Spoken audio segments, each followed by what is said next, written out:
गरीब बहू और अमीर बहू की मेहंदी। सुशीला अपनी दोनों बहू संचिता और परंपरा के साथ रहती थी। सुशीला अपनी बड़ी बहू संचिता को बहुत पसंद करती थी क्योंकि संचिता रंग रूप में बहुत सुंदर होती है और काफी अमीर घर से होती है, और वहीं परंपरा दिखने में ना तो सुंदर होती है और ना ही अमीर होती है, जिस वजह से सुशीला उससे बिल्कुल भी पसंद नहीं करती है। अरे ओ महारानी, तुझको इस घर में हम आराम करने के लिए लेकर आए थे, जो तू आराम फरमा रही है। माँ जी, मेरी तबीयत मुझे कुछ ठीक नहीं लग रही थी, इसलिए मैंने सोचा मैं थोड़ी देर आराम कर लेती हूँ। बड़ी आई आराम करने वाली। अगर तू आराम करेगी तो काम कौन करेगा? तेरा बाप। जा मेरे और मेरी बहू के लिए गर्मा गर्म चाय बना कर ला। लेकिन माँ जी, मेरी तबीयत ठीक नहीं है।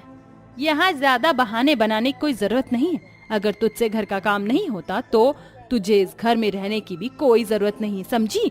अपनी सास की बातें सुनकर परंपरा को बहुत दुख होता है और उसकी आंखों में आंसू आ जाते हैं, लेकिन वो जानती थी कि अगर उसकी सास ने उसे घर से निकाल दिया तो वो कहाँ जाएगी।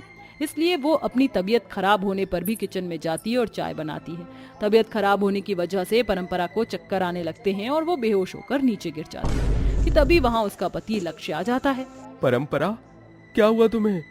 हे भगवान, ये तो बेहोश हो गई। परंपरा, तुम ठीक तो हो ना?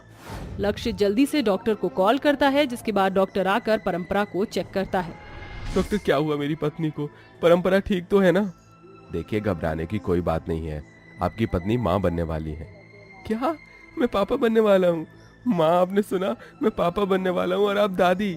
हाँ हाँ, सुन लिया, लेकिन इसमें इतनी खुश होने की क्या बात है? शादी के बाद हर लड़की माँ बनती, इसमें कोई बड़ी बात नहीं है। परंपरा के प्रेग्नेंट होने की खबर सुनकर भी सुशीला के दिल में उसके लिए कोई ममता नहीं जागती है। सभी लोग बात कर ही रहे होते हैं कि तभी अचानक संचिता को उल्टी आना शुरू हो जाती है। डॉक्टर के चेक करने में पता चलता है कि संचिता भी प्रेग्नेंट है। मुबारक हो माँ जी, आपकी दोनों बहुएं प्रेग्नेंट हैं। क्या सच में संचिता बहू प्रेग्नेंट है? हाय, मैं दादी बनने वाली हूँ। संचिता की प्रेगनेंसी की खबर सुनकर उसकी सास बहुत ज्यादा खुश हो जाती है और उसकी नजर उतारने लगती है, लेकिन वहीं सुशीला खुशी से परंपरा के सर पर हाथ भी नहीं रखती, जिस वजह से परंपरा को बहुत दुख होता है। परंपरा प्रेगनेंसी की हालत में भी घर का काम करती है और वहीं संचिता पूरा दिन अपने बेड पर एसी में बैठकर आराम करती है और सुशीला संचिता का बहुत ज्यादा ख्याल रखती है। और ऐसे ही 7 महीने बीत जाते हैं। संचिता बहू, ये देख, मैं तेरी गोद भराई की रस्म के लिए कितना सुंदर लहंगा लेकर आई हूँ। परसों तू इसी लहंगे को पहनी हो। थैंक यू सो मच सासू मॉम। माँ जी, आप मेरी गोद भराई की रस्म के लिए मेरे लिए कुछ भी नहीं लाई? तू क्या कहेंगी महारानी है, जो मैं तेरे लिए गोद भराई की रस्म के लिए अलग से जोड़ा बनवाऊंगी? जो तेरे पास है उसे ही पहन लियो, समझी? संचिता बहू, कल गोद भराई की रस्म के लिए तुम्हें मेहंदी लगाने वाली आएगी तो बहुत सुंदर सी मेहंदी लगवा लेना, और जब संचिता बहू की मेहंदी की रस्म पूरी हो जाए तो तू भी लगवा लियो। माँ जी, इस काली के हाथों में मेहंदी क्या रचेगी? मेहंदी तो मेरे जैसे सुंदर और गोरे हाथों पर रचती है। संचिता और सुशीला की बातें सुनकर परंपरा बहुत उदास हो जाती है और वहां से बिना कुछ कहे चली जाती है। और अगले दिन इन दोनों की मेहंदी की रस्म होती है, जहाँ संचिता अपने हाथों में बहुत सुंदर सी मेहंदी लगवाती है। अरे बहू, तेरे हाथों की तो मेहंदी बड़ी सुंदर लग रही है, किसी की नजर ना लगे। लेकिन माँ जी, मेहंदी तो खत्म हो गई, अब ये परंपरा मेहंदी कैसे लगाएगी?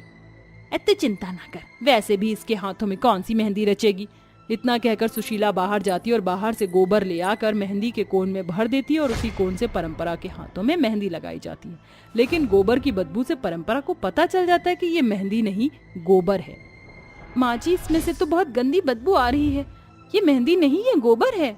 हाँ, मुझे पता है कि गोबर है। तेरे इन काले हाथों में मेहंदी का रंग तो दिखने वाला नहीं है, तो क्यों मेहंदी लगाकर मेहंदी को वेस्ट कर रही है? इससे अच्छा तो तू ये गोबर लगा ले, यही तेरे इन काले हाथों में अच्छा लगेगा। इतना कहकर सुशीला और संचिता दोनों हंसने लगती हैं। अपनी सास की ऐसी हरकत पर परंपरा की आंखों से आंसू आ जाते हैं और वो कहती है, क्या गरीब और काला होना कोई पाप है, जो आप लोग मेरे साथ ऐसा बर्ताव कर रहे हैं? हाँ हाँ, पाप है। यहाँ पर सिर्फ मेरे जैसे गोरे और अमीर लोग रह सकते हैं, तुम जैसे काले और गरीब नहीं। ऐसी बातें सुनकर परंपरा वहां से रोती हुई चुपचाप चली जाती है। ऐसे ही 1 महीना बीत जाता है, जिसके बाद परंपरा और संचिता की डिलीवरी का टाइम आ जाता है। भाभी, आप ऐसी हालत में झूला क्यों झूल रही हैं? आप जानती हैं ना, ऐसी हालत में झूला झूलना आपकी सेहत के लिए बिल्कुल भी ठीक नहीं है। तुम मुझे मत बताओ कि मुझे क्या करना है क्या नहीं, और क्या मेरी सेहत के लिए अच्छा है और क्या नहीं। ठीक है, यहाँ से जाओ। परंपरा वहां से चली जाती है। परंपरा के मना करने के बावजूद भी संचिता झूला झूलना बंद नहीं करती। झूला झूलने की वजह से संचिता का बैलेंस बिगड़ जाता है, जिस वजह से वो नीचे गिर जाती है। नीचे गिरने की वजह से उसके पेट में दर्द शुरू हो जाता है और वो दर्द से चिल्लाने लगती है। माँ, माँ, कोई मदद करो, मुझे बहुत दर्द हो रहा है। संचिता के चिल्लाने की आवाज सुनकर सुशीला और परंपरा भागते हुए आते हैं। संचिता को ऐसी हालत में देखकर वो लोग उसे फौरन हॉस्पिटल ले जाते हैं। नर्स देखिए, मेरी बहू को क्या हो गया है, ये झूला झूल रही थी और अचानक नीचे गिर गई। लगता है नीचे गिरने की वजह से इनका लेबर पेन शुरू हो गया है।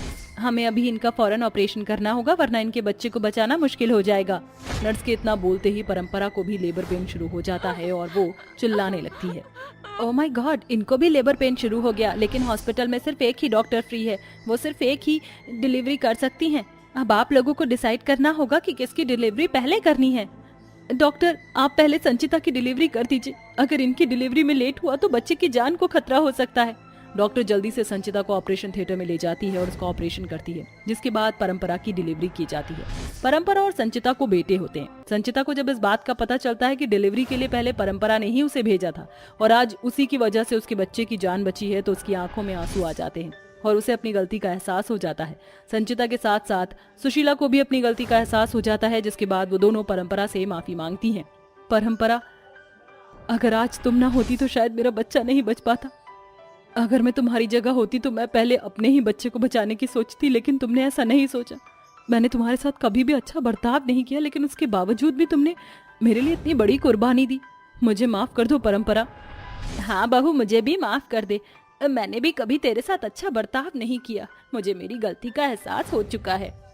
माँ जी और भाभी, आप कैसी बातें कर रही हैं? आप दोनों को मुझसे माफी मांगने की कोई जरूरत नहीं। आप दोनों ने मुझे एक्सेप्ट कर लिया, मेरे लिए इतना ही काफी है। परंपरा सुशीला और संचिता को माफ कर देती है, जिसके बाद वह अपने ससुराल में खुशी खुशी रहती है।